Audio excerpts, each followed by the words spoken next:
and I was listening to the subpoena hearing, okay, of Kimberly Cheatle.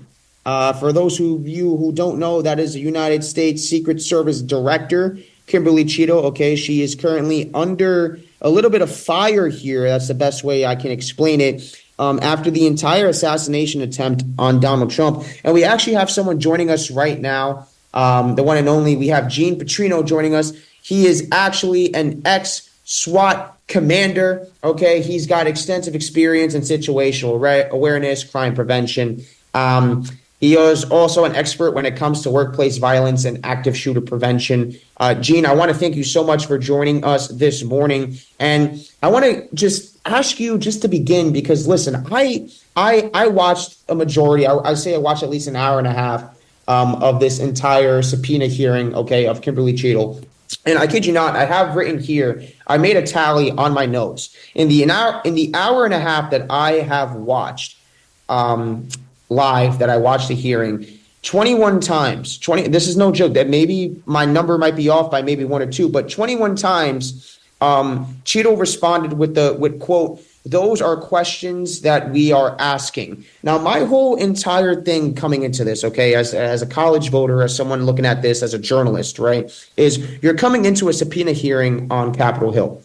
I would assume that you have to have certain questions answered, right? That's number one. Number two, you're the head of the Secret Service. If you guys don't have the questions answered, who is? I'm going to leave that up to you, Gene. Thank you once again. Thank you for having me. Yeah, I'm not surprised that it's actually a good idea you had to tally that, because I was tired of hearing it. I said I couldn't believe she kept giving the same responses. You know, it's clear that she was greatly underprepared for that subpoena. And the whole time I kept thinking back to my law enforcement career, the times that I've been subpoenaed and testified.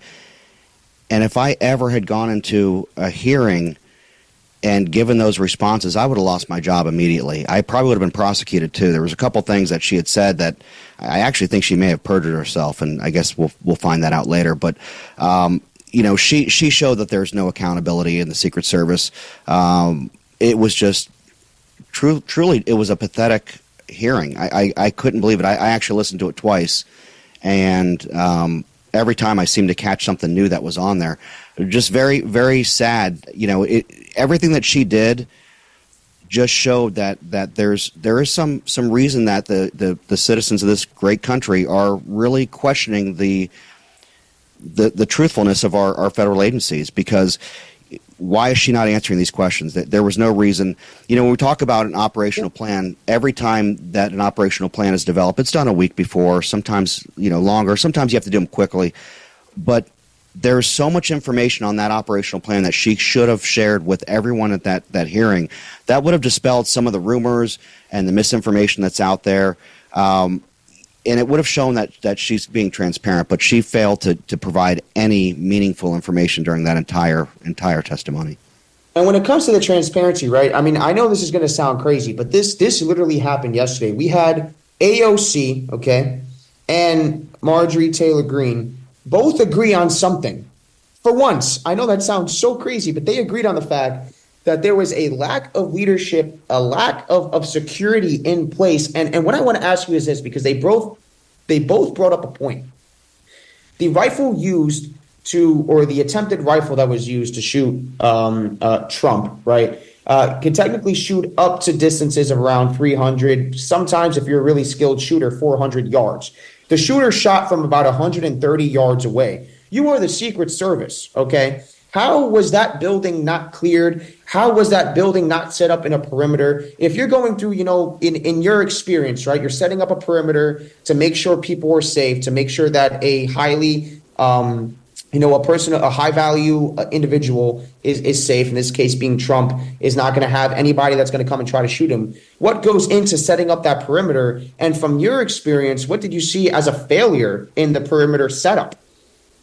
So there's a lot that goes into the security footprint that you're dealing with at a location, and there's actually two perimeters. There's an inner perimeter and an outer perimeter.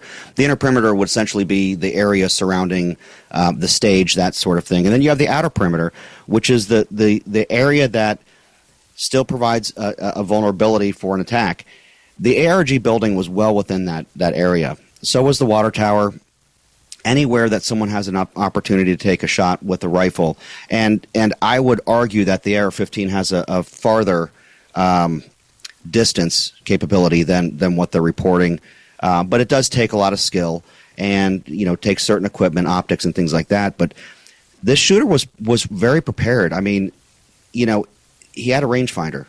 I don't. This is what was kind of shocking to me, was that they were downplaying someone having a rangefinder. I've seen rangefinders in two situations in my life. One when someone's golfing, and the other one when they're shooting. I've never seen someone going to an event with a rangefinder. It's absurd that they did not classify that as a threatening behavior. She kept falling back on, it was suspicious but not a threat. Suspicious but not a threat.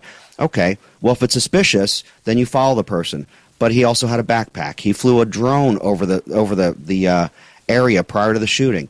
I mean, these are all things that when you start putting them, individually may not be significant, but when you start putting them together, especially considering the person they were there to protect, which is potentially the next president, a very someone who has tons of threats against his life, including from Iran. I mean, that security footprint just did not correlate to the entire threat that was there. It was a colossal failure. There were so many failures on that, and how they did not address this shooter prior to him taking a shot an hour before the shooting when they first saw him, I don't understand. Good morning, Brenda Fernandez here. I wanted to ask a question. So in a quote from an article on ABC News, it stated, unquote, "On July 13th, we failed to protect our nation's leader," said Director Cheatle. "As a director, I take full responsibility for any security lapse, and we are cooperating with ongoing investigation." Now, using this quote, in your opinion, what are the primary responsibilities of the United States Secret Service?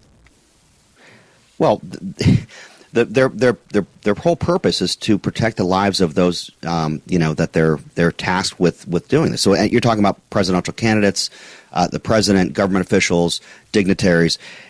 They're responsible for that. That is, they also have other aspects of their job, which has to do with counterfeiting U.S. currency. And they're actually part of the Treasury Department and all that. But when you're talking about protection, they're required to have the brightest and the best people to protect the lives of those. And they're also, you're also talking about protecting the people at these events, any number of events that their principals are at. They're also responsible for those lives as well. And this one, not only did President Trump get shot, but you have Corey Competor that got killed, and two others, David Dutch and James I think Copenhaver, I think was the other one, who was also injured during this incident. They failed. They failed so badly. This should never have happened. This was such a really a pretty straightforward event. There were a lot of ability. Like when I looked at the overhead, when I looked at how it was all set up, it was very easy to prevent this. There was no reason this should have happened. And I don't know what their reasons were. I'm not a conspiracy guy, but I do think that they did not give it the attention that it needed to, considering the person that they were there to protect. Hey, Thomas Ithier here. Thank you for that. I just want to real quick, kind of backtrack a little bit, of course, back to Cheatle's testimony, because you kind of were touching on it a little bit. So, of course, her level that she displayed during that, it showed her being slightly incompetent in a way. Like you were mentioning, her actually failing to give input toward the questions being asked.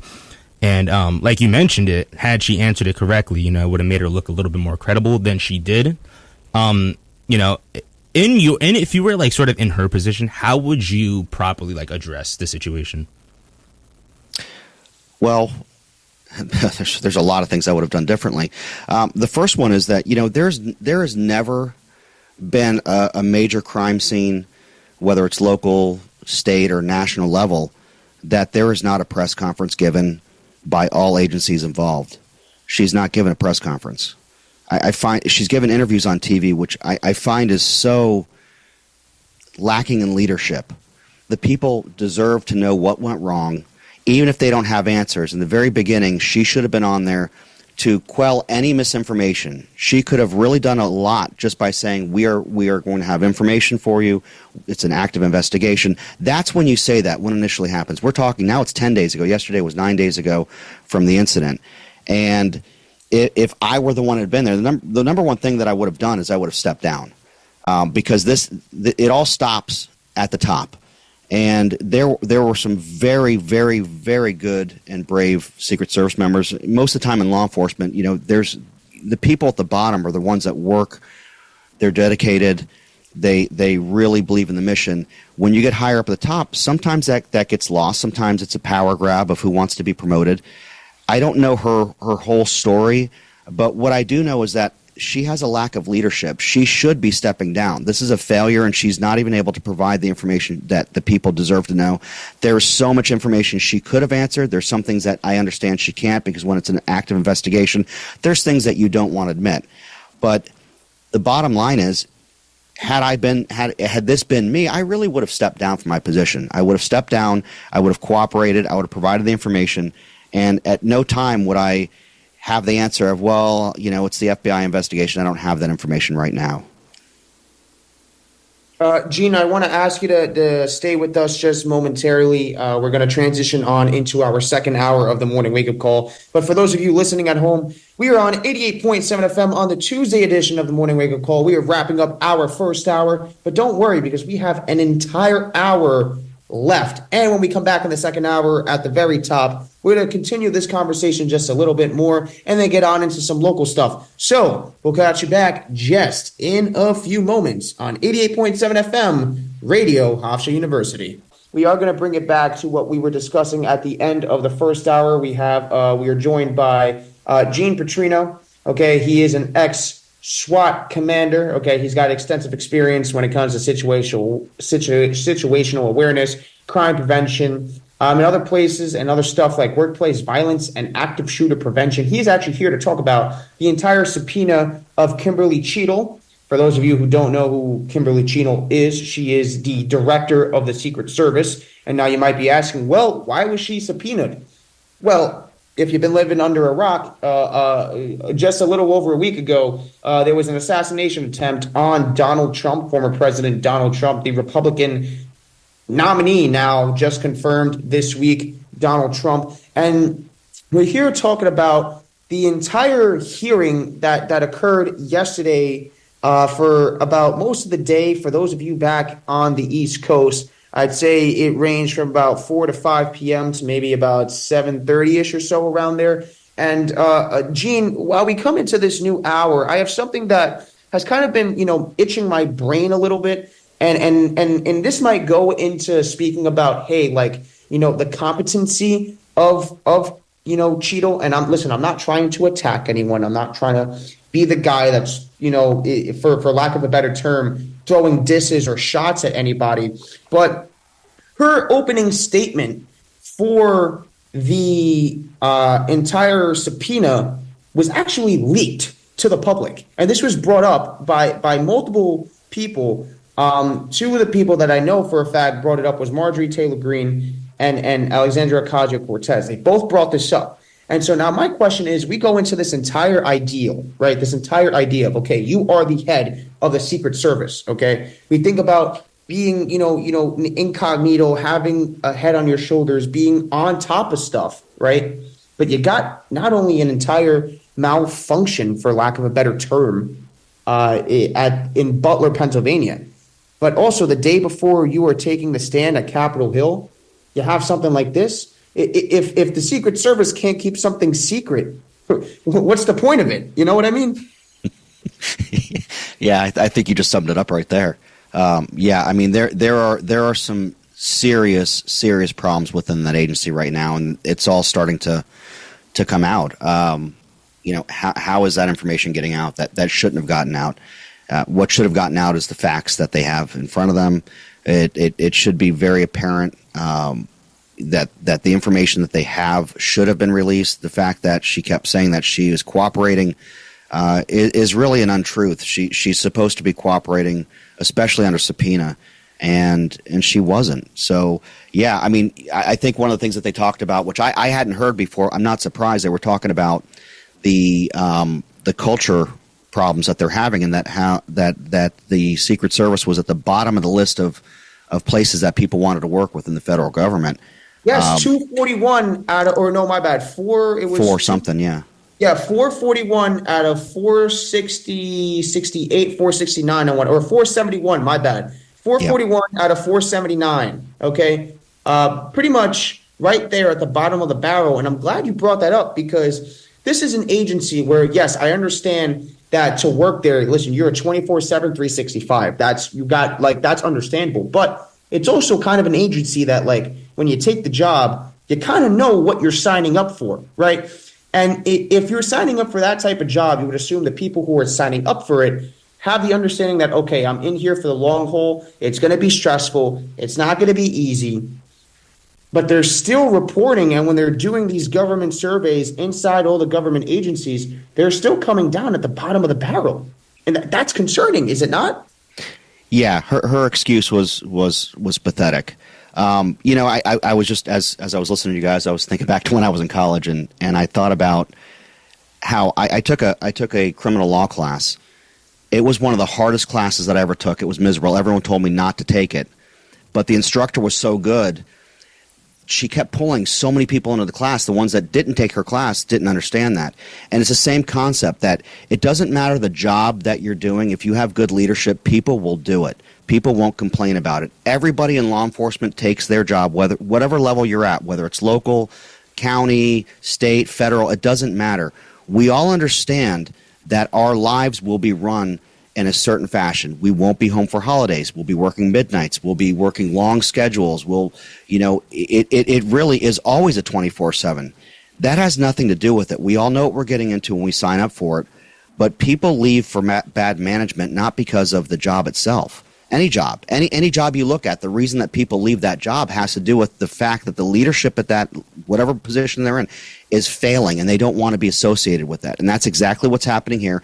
That was, for many years, one of the premier law enforcement agencies to be part of. I have friends that had joined and were just phenomenal people, and I was so proud of them to get into that position because it's very competitive.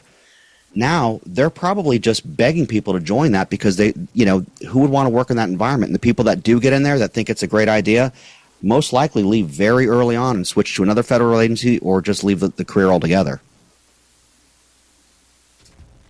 Thank you so much, sir. Jack Ferretti at WRHU. So, I do have one quick question I would like to ask. So, as for the timeline, something that has been circulating a lot in the public mind is just, obviously, as we all know, this year, the idea of this is even happening seemed seemed completely insane. But something that's been concerning a bunch of people is if potentially there was some type of setup involving this assassination attempt.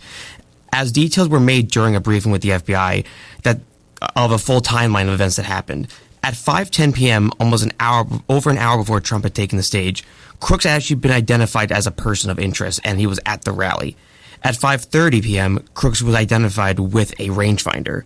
At 5:52, Crooks had been spotted on the roof of the USSS, which is 20 minutes before the first shot. And 11 seconds after the first shot, which happened at 6:12 p.m., snipers had located Crooks, and 15 seconds later, he was shot dead, according to NBC News. Now, the idea of them being unable to find him for so long and then suddenly being able to spot him immediately after the shots were fired has had a lot of people questioning the legitimacy of this event and if there was possibly some type of setup that had been led into this. And I'm curious as what your opinion is towards that being the case, if there was potentially some type of setup or behind-the-scenes actions that led into this event happening. So I can't say if it was some kind of setup or not. It does have some. There's questions that make that's actually kind of a valid question. It doesn't make sense to me. Like I said, when I saw the event, I was blown away at how bad security was. And then as more information came out and seeing the way it was done, the way that their snipers were positioned and just the lack of preparedness, it does make me question, is this a training issue? Is this a leadership issue? Or is this something bigger? I don't have an answer for you, but it does call to question, is there something more going on here? I don't think there is, honestly. From my opinion, I just don't want to believe it. However, when you do see these things, it makes you wonder. There are times that there are communication issues, especially between agencies. There's a lot of, not every agency uses the same radio systems or the same technology. Some are digital, some are analog. Typically what ends up happening is when you have interagency operations like this, you'll have a command center where there's one person from each agency in the same room so that information can be disseminated, in a timely fashion. It doesn't appear that was done, because you can see people screaming that, hey, he's got a gun, and from what I'm understanding, local law enforcement was alerting the Secret Service, and actually Cheatle actually said yes, that they were notified. Once that notification is out, they should have removed President Trump from the stage immediately. They should have removed him and had him, just cancel the event right there. Why that happened, I don't know. Why the shooter was allowed to be on the roof for as long as he was without being addressed, either being shot or being apprehended. It calls to question. Was there something else going on? I don't believe that there was, but if we find out there was, I won't be surprised either. Yep. And the good thing about all this, because listen, it's the same exact things that I've been thinking about for quite a while now. But apparently, according to the entire subpoena hearing yesterday, all this is going to solve itself within the next 42 days. Director Cheatle, she brought up, listen, there's a 60-day ongoing investigation. We'll have the answers at the end. Well, we would have hoped that there would have been answers during the subpoena itself, but sometimes stuff isn't that easy. But Gene, I want to thank you for joining us this morning, taking time out of your morning to come speak to us. You were very insightful. Thank you for having me. Appreciate it. Of course, anytime.